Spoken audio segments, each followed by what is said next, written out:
Hi Scene Peepers. Welcome back to our channel. I hope you enjoy our movie recap so far. Can you guess what movie I will be discussing today? Today, I'd like to discuss a 2017 mystery film called Murder on the Orient Express.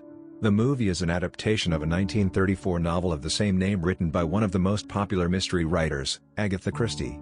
If you are one of Christie's fanatic fans or just someone who is into this genre of movie, you should check this out.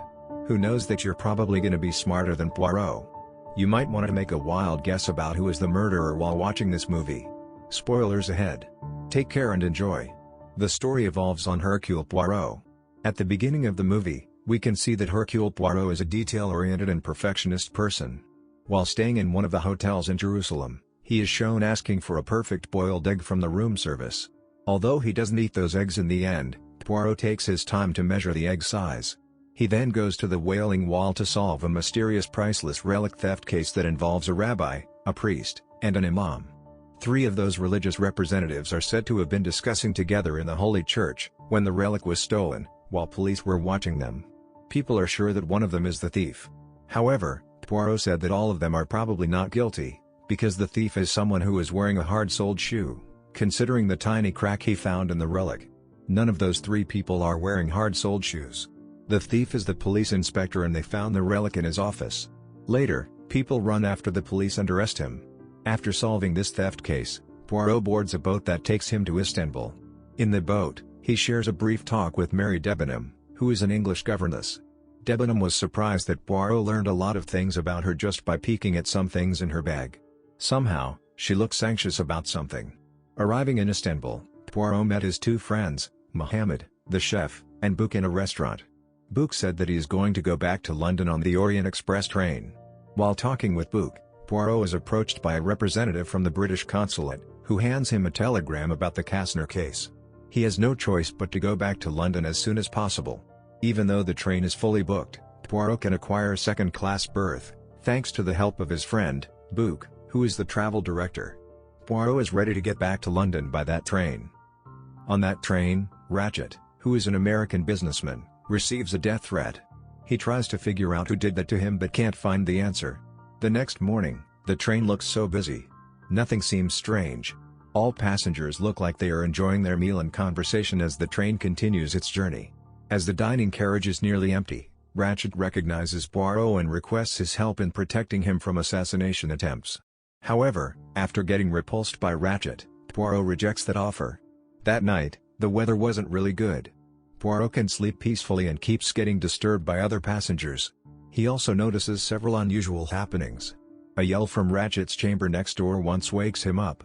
The train's conductor, Pierre Michel, knocks on Ratchett's door, but a voice from inside says something in French, "Ce n'est rien.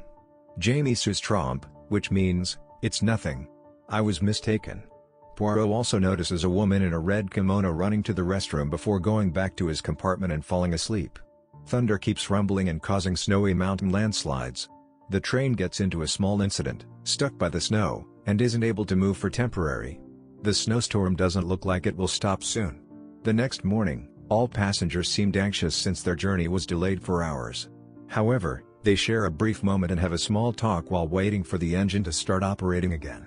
On the other hand, while the train is still stopped, Ratchett has been found murdered in his compartment, stabbed 12 times and his compartment's window is open. The murderer is still aboard, with no means to flee in the snow. Book persuades Poirot to solve this case. At first, Poirot is reluctant, but then he agrees to take up the investigation because there are no police on board. Poirot and Book later inform the other passengers that there is a murder that happened on the train. All passengers are advised to stay in their compartment and lock the door since they haven't figured out who the murderer is. Poirot is sure that the murderer is still among them. To find out who the murderer is, Poirot interviews Ratchett's secretary, McQueen. He learns that Ratchett has several enemies and receives lots of death threats.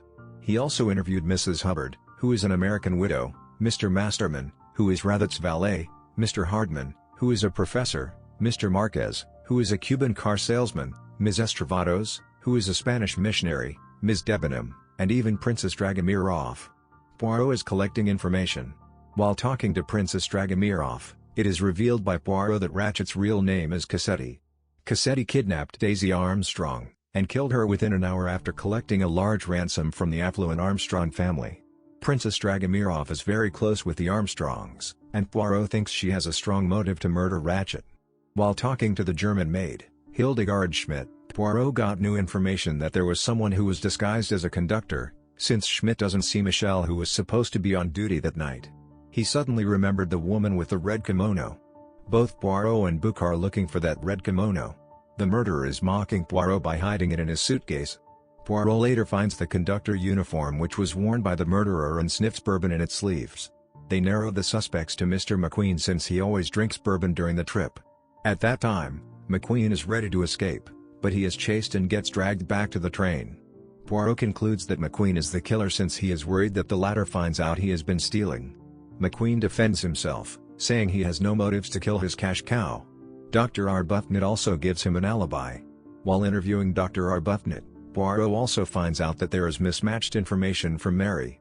However, he now knows that Arbuthnot, McQueen, Princess Dragomirov, and Ratchett somehow are related to the Armstrong family. A yell from Mrs. Hubbard distracted them from their interview. She later was found stabbed in the back by an unknown person. After that, Poirot said that it will be better if all passengers stay in the open space. The only people he hasn't interviewed on the train are the Hungarian, Count Rudolf Andranyi, and his wife, Elena. So Poirot goes to their compartment to ask some questions. The couple, especially Elena, is a drug user and she is barely awake all the time. While checking their passport, Poirot finds out that she has been lying about her real name.